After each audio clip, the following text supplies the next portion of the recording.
Hi, everybody. On TikTok, Harper describes himself as Queen Bee and first soloist at Houston Ballet. There, and on Instagram, the fierce, long legged dancer performs in the highest of platform heels, shakes the fringe of astonishing outfits, and does things that you wouldn't think are possible on treadmills. Today, we're talking with him about how he makes classical ballet, one of the stuffiest art forms, look sexy, fierce, and fun. It's Monday, January 9th, 2023. I'm Lisa Gray, and this is CityCast Houston. Harper, I am so excited to be talking with you today. I am so excited to be here. Thank you so much for having me. So, you came to Houston when you were in high school in 2009. You were 17 years old, and you were dancing with the Houston Ballet summer program. And then, without telling your parents back in New Hampshire, you auditioned for the company and you got in. I know. What on earth did your parents think? You are an only child, you're Black, and your adoptive parents are white, they're from New Hampshire. Also, you're gay. Did they think that Texas was going to eat you alive? Well, at the time, I think that all I could really think about was that I wanted to be a ballet dancer. I moved here. Mhm. I was so young, and I think I might have even been 16 years old. Oh my god. And I just I had this overwhelming feeling of I have a foot in the door, and that door being Houston Ballet. And it just felt like, and maybe I was the dramatic teenager at the time, it just felt like if I didn't seize the moment now, it just never would have presented itself again. That's the reason why I auditioned. I just felt like I had to capitalize on this moment. Growing up, an only child in New Hampshire, Mhm. being Black, and I wasn't out of the closet, until I was 14 years old. The possibility and what I thought I could do was just so limited. And I had to trust my gut instinct of wanting to do something more. And I also look back and I'm so grateful that I was in a space that my parents created that allowed me to stretch and literally and physically my interests.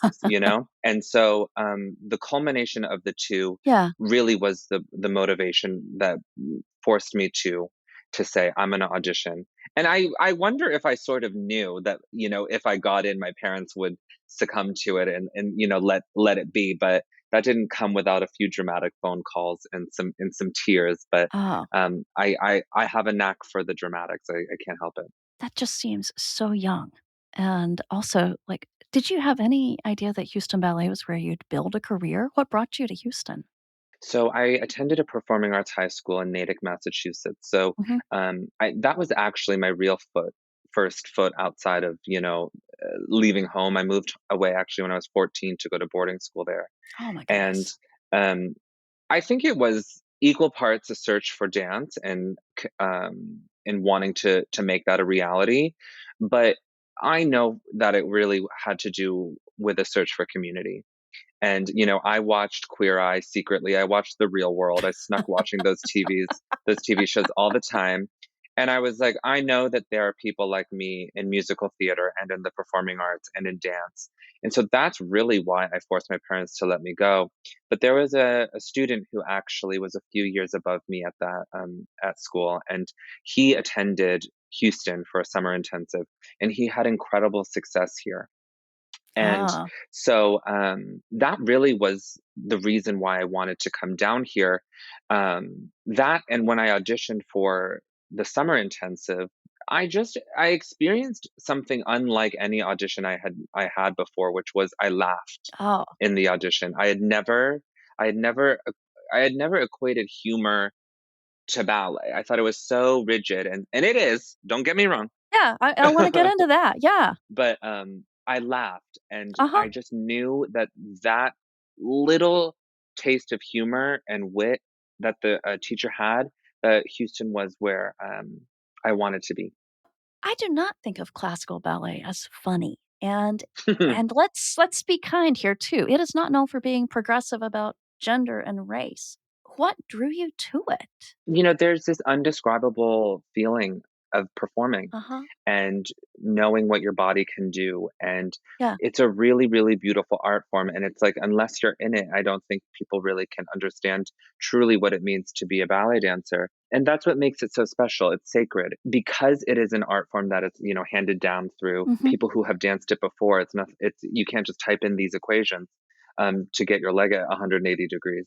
It has the ability to become antiquated, which it is, and rigid. And unfortunately, that creates a lot of problems for dancers like myself who are wanting to be themselves 100% authentically and then fighting years and years of history of what the art form is.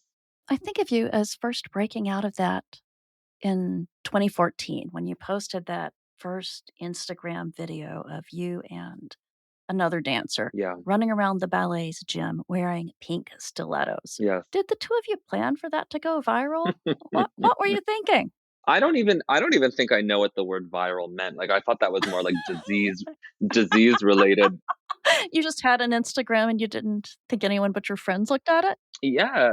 Yeah, it really was that time in my career. I was a few years into the company, and I was really struggling as a dancer with trying to find a way to separate myself amongst my colleagues to rise through the ranks.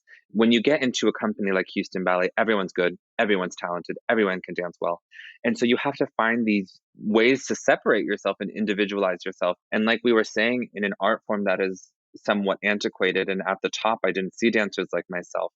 I really was struggling at the time with in the studio, like figuring out a way to do that. Outside of the studio, things like RuPaul's Drag Race were coming into mainstream, and the power of social media, it was like a discovery tool, seeing other people, queer personalities, and they gave me the permission to say, put on a pair of heels, run on the treadmill, have fun with your friends. Run on the treadmill in those heels, which, by the way, is just an Yeah. astounding thing to see. Yeah. I know. It's bonkers. I thank God I have good health insurance. It was incredible in the sense that I had reached so many new people by posting that one video. At the time I thought Instagram was showing my food Uh-huh. and what I was doing under a really heavy filter. And it turned into an access to of reaching new eyes and new and increasing my visibility. And by accepting who I was as a person and what made me happy and excited, I was able to use that in the studio, which I think really, really helped my trajectory to where I am now. That is fascinating. I do not normally hear people saying that Instagram put them in touch with their true selves. I know. I know. I know there's so many negative cons to social media that I can see and understand Yeah.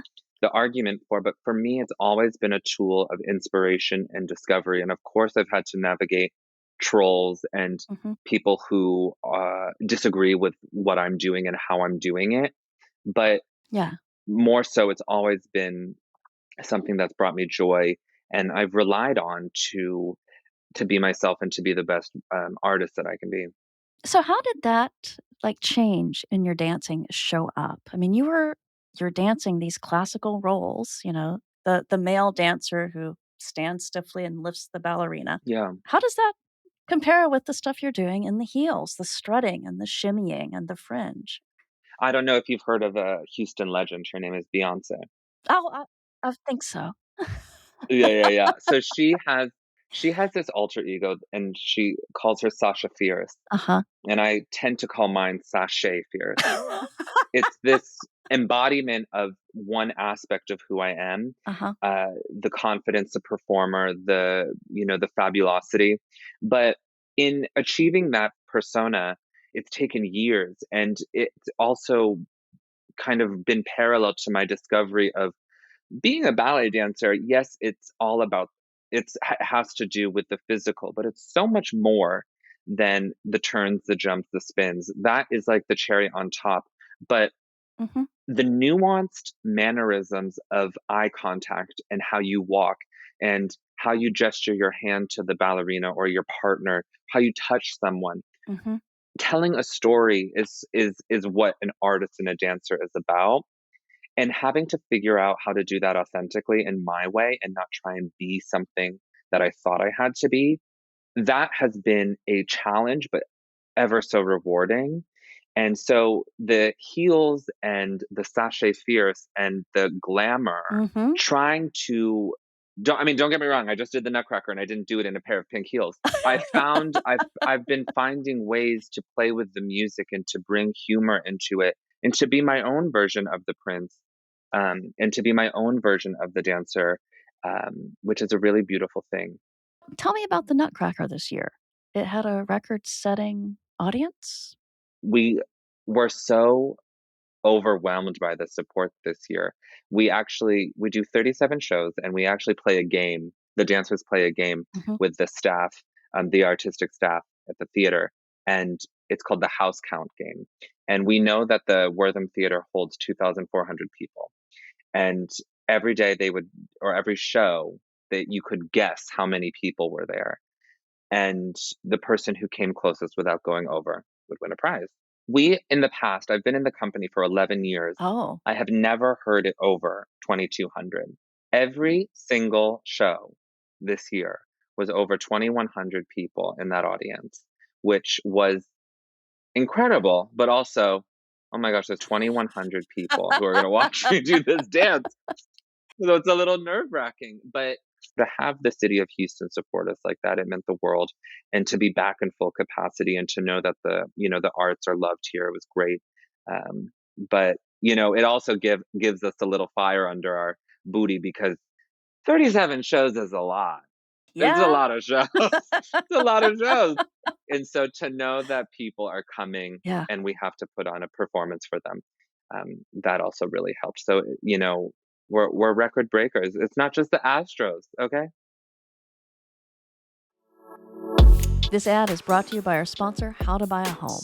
2022 has been one of the most crazy, difficult times to try to buy a first home. But great news, 2023 may be the year of the first-time home buyer. With a possible recession coming, buyers have more power, and there's less cutthroat competition, and homes may be about to get more affordable. So, if you haven't listened to the How to Buy a Home podcast, now's a great time. Host David Sidoni is an industry expert who's helped thousands of people all over North America buy their first homes, and he can help you too. He can even connect you with a great realtor who works with first-time homebuyers and actually cares about you. So, start planning today at howtobuyahome.com and make this the last year you rent. And find the How to Buy a Home podcast on YouTube and wherever you listen to podcasts. You are just the light of my Instagram feed. I I always, appreciate that. sit up a little straighter when I see you've got something new. Uh-huh. That Year in Heels montage you released at the end of 2022, it just kind of shows you in everything from like mini skirts to that mermaid outfit and to your Nutcracker costume, right? With that goatee and the top coat.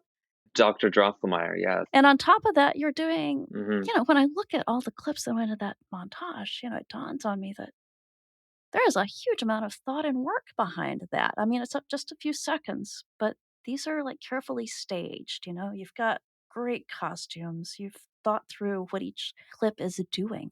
Is that all you? Are you the one who comes up with the ideas and wrangles your costumes? Do you shoot the videos yourself? I really appreciate you noticing that and saying that because, yes, I am a one-person machine. Uh-huh. You don't have a choreographer. You don't have a videographer. You're doing it. No, and I don't know if that is because Uh-huh.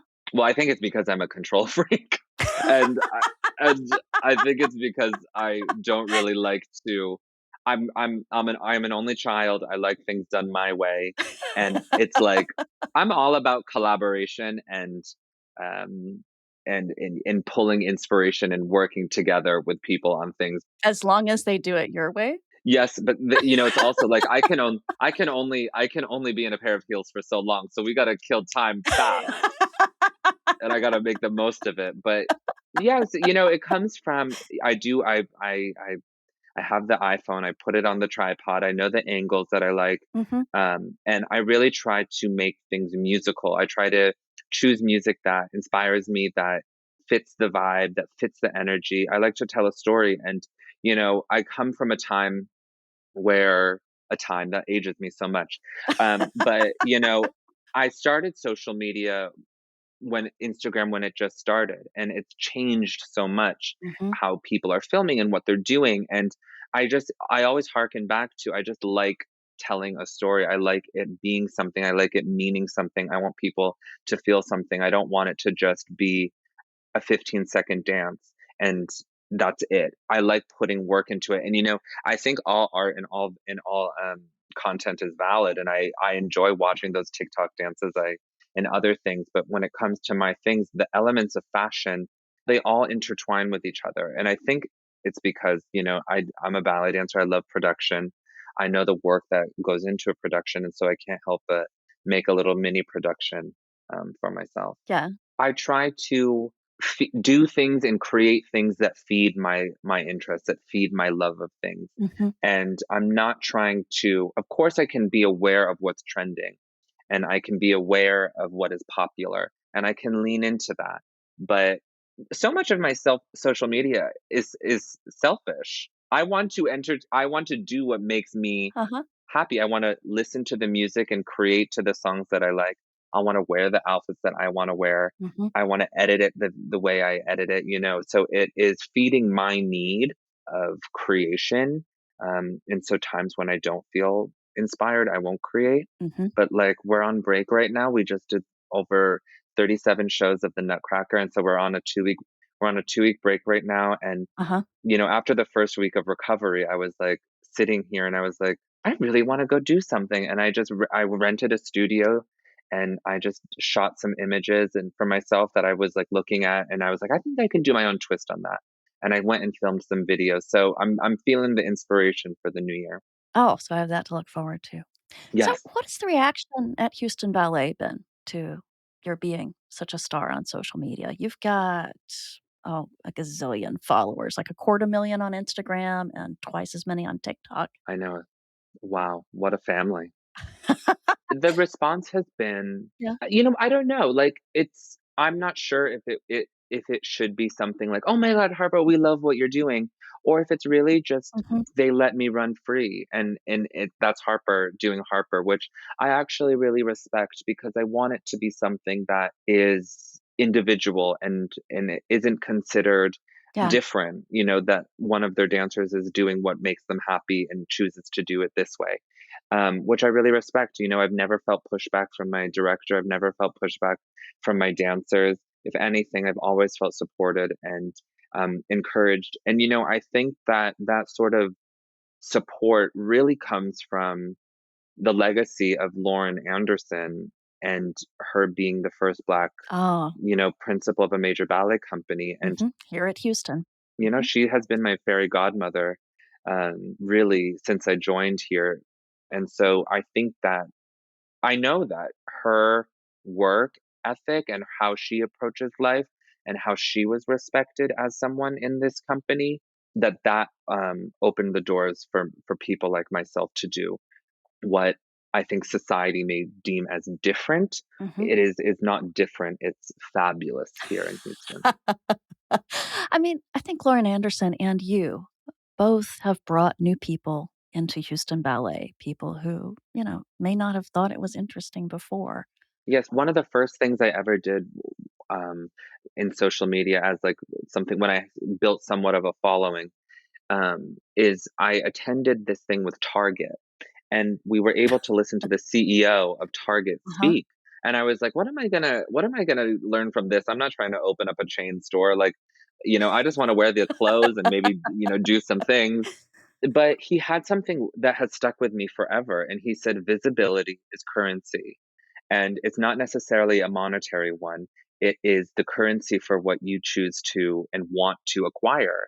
I really use my social media as the increase of visibility for what it means to be a ballet dancer and to shift people's perceptions, change their ideas of what a ballet dancer looks like, what a ballet dancer can do, and Mhm. who they should love.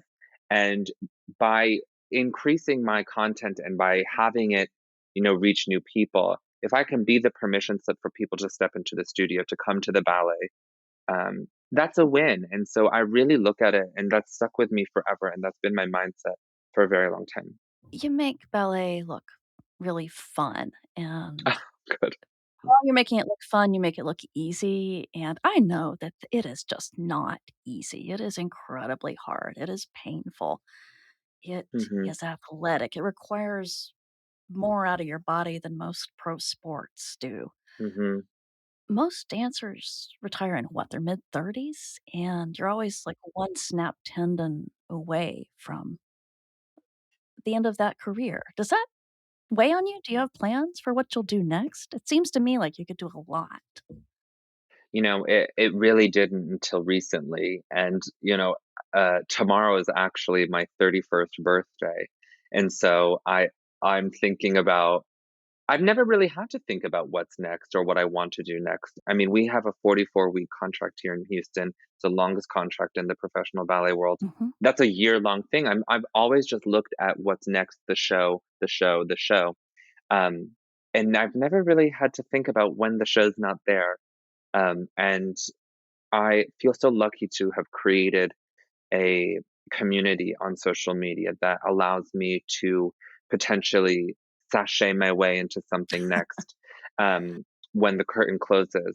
And that's scary, but it's also very exciting. I never, never, never, never, never dreamed of when I moved here when I was 16 years old that I would have created this, Yeah. world, and done the things that I've done based off of pursuing a career in ballet. And so I think as I turn 31 tomorrow and I continue my career, I feel like unfortunately ballet is something, it's like I hear a lot of people say it, that when you retire is when you figured it out. It's like when you fully got it. Right. It's just your body isn't at the same space. So I feel like I'm thriving right now with the roles that I'm doing and what I have to, and what I want to say as an artist. It is becoming harder, so I understand that, sentiment.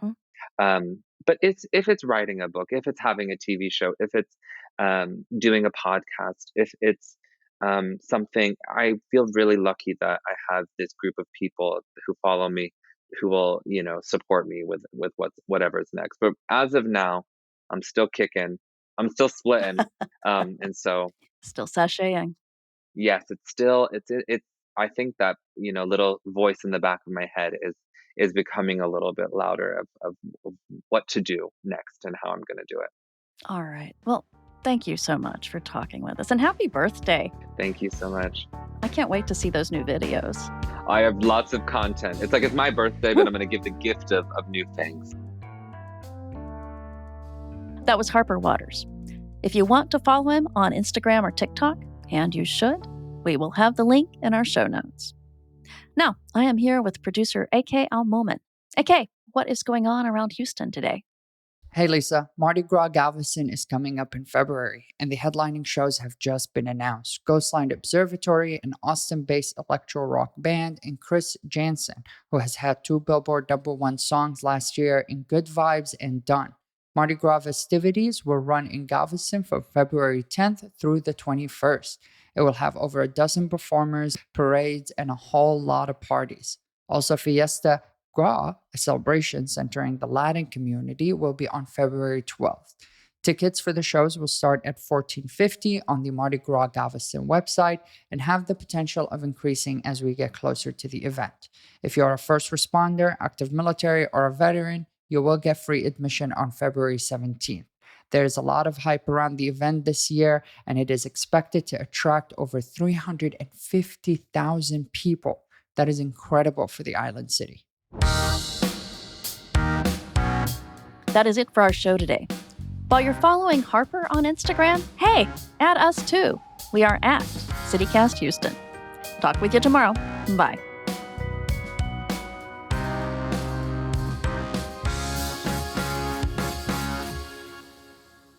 Support the art, where there's lots of other fabulous people. I'm not the only one at Houston Ballet. I might be the most fabulous, but there's other fabulous dancers